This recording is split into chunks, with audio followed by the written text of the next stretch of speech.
أسامة حسن امبارح طالع مع مجدي عبد الغني بيهاجم الناس اللي بتهاجم محمد صلاح. مش عارف يعني انتوا ايه يا جدعان، انتوا عندكوش دم ولا ايه؟ في كابتن منتخب،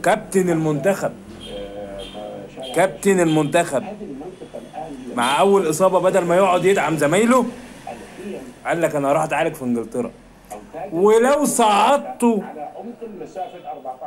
للنهائي هبقى اجي. طب انا احتاجك ليه يا اسطى لما انا اصعد نهائي؟ انا احتاجك ليه؟ يعني لما انا اصعد من غيرك هحتاجك ليه تاني؟ هحتاجك ليه؟ إيه انت كده مالكش لازمه؟ ولا انت هتيجي بس عشان ايه؟ ترفع الكاس، يبقى كابتن ورفعت الكاس؟ لا، يعني اللي احنا شايفينه ده قله ادب من اتحاد الكره المصري، انه وافق انه يمشي. لو عندهم كرامه يقدموا استقالتهم على اللي حصل ده.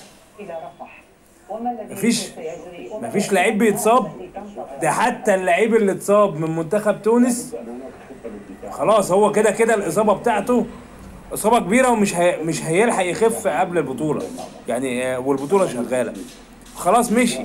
لكن ده انت راجل طلعت قبل اول امبارح قلت انه هيغيب ماتشين، ماتش